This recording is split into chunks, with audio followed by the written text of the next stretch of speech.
Explore کیا جا سکتا ہے. ذوالفقار اس کے بعد آپ ذوالفقار جب تک کنڈی صاحب آپ کی طرف نہیں بھیجے گا مطلب میں تو نہیں, یہ بھی اگر بتائی جاتے تو میں مجبور ہو کے پھر آپ کی طرف آنا. جی گرمانی صاحب, یہ سوال کرنا چاہ رہا ہوں کہ آپ نے کہا کہ شاید نواز سے کوئی انصاف مل جائے, لیکن ابھی بھی ہم دیکھ رہے ہیں کہ تقریباً 15 سال کے بعد یہ کیس لگا ہے اور ابھی بھی ڈیلے ٹیکٹکس ہیں, الیکشن سے پہلے لگا تو آج تو آپٹیمسٹک آپشن آپ کیا دیکھ رہے ہیں جس وجہ سے آپ میں تو امپیشنٹ نہیں ہوں, میں بہت پیشنٹ ہوں.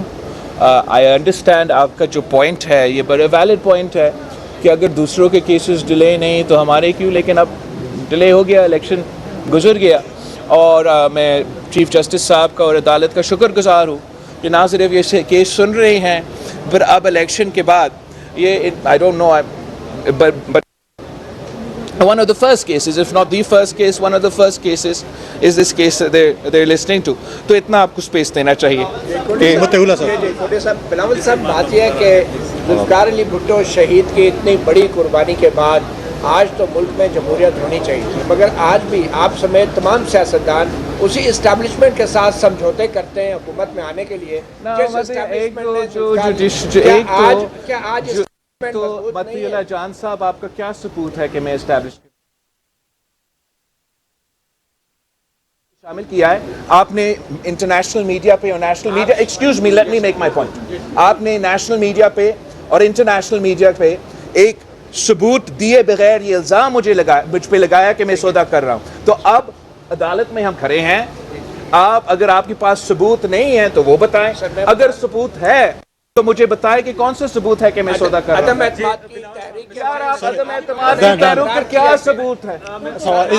خود مان رہے ہیں سر کہ ادھر آپ سوال ملاقاتیں کرتے رہے, آپ سب لوگ That's not ثبوت پھر میں نے کسی چیز پہ سودا کیا ہے. I am sorry. نہیں آپ نے مجھے نہیں متی, ایسے ہی نہیں چلتا, ایسے ہی نہیں چلتا.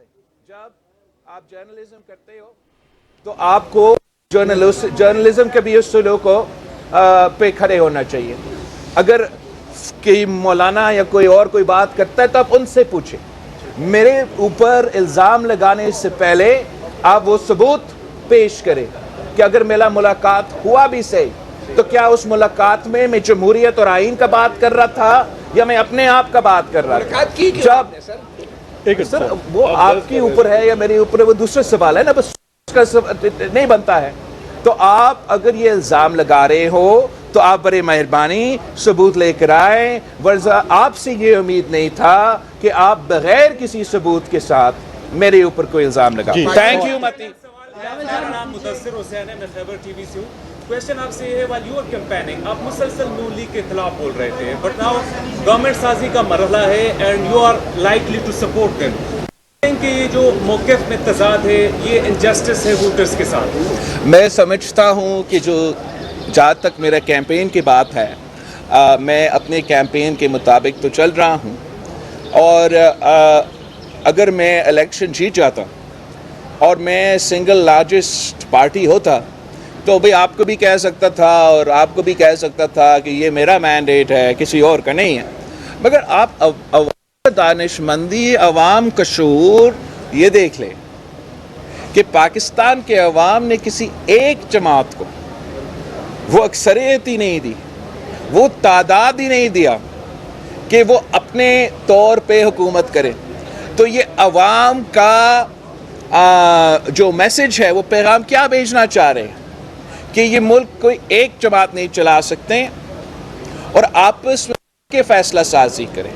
وہ کسی ایک کو اختیار نہیں دے رہے ہیں, نہ پی ٹی آئی کو, نہ نون لیگ کو, نہ پیپلز پارٹی کو. وہ کہہ رہے ہیں کہ پی ٹی آئی کو کہ اگر آپ نے کرنا ہے تو آپ کو بھی ملنے پڑیں گے دوسرے لوگوں کے ساتھ, اور نون لیگ کو بھی کہہ رہے ہیں کہ آپ کو بھی کرنا ہے تو آپ کو بھی ملنا پڑیں گے دوسرے لوگوں کے ساتھ. اور اس کو اس پروسیس کو, جمہوریت میں اس پروسیس کو آپ کمپرومائز کہتے ہیں, جس کا مطلب یہ ہوگا کہ جو سیاستیں کوئی اتحاد بناتے ہیں تو they'll have to be a give and take. کسی کا 1-2 پوائنٹس مانے جائیں گے, کسی اور کا 2-3 پوائنٹس مانے جائیں گے. اور آپ جو اس کو جمہوریت کی کمی میں یا میرا کسی کمی میں پیش کرنے کی کوشش کر رہے ہو, میں سمجھتا ہوں یہ بالکل برعکس ہے. اور حقیقت یہ ہے کہ پاکستان کے عوام نے ایک ایسا فیصلہ دیا ہے جس پہ اب مجبوراً تمام سٹیک ہولڈرز، خاص طور پہ جو سیاسی جماعتیں ہیں، ان کو آفس میں مل بیٹھ کے کنسنسس بنانا پڑے گا تاکہ ہم نہ صرف جمہوری نظام کو بچا سکے، اپنا پارلیمانی نظام کو بچا سکے، اپنا وفاق کو بچا سکے، اپنا معیشت کو بچا سکے، مگر جو واحد طریقہ ہے اس پورا کشمکش میں، اس پورا تقسیم میں، جو واحد طریقہ ہے ہم اس سے نکلے، وہ ڈائیلاگ اور کمپرومائز. کرن ایک منٹ خاتون ایک منٹ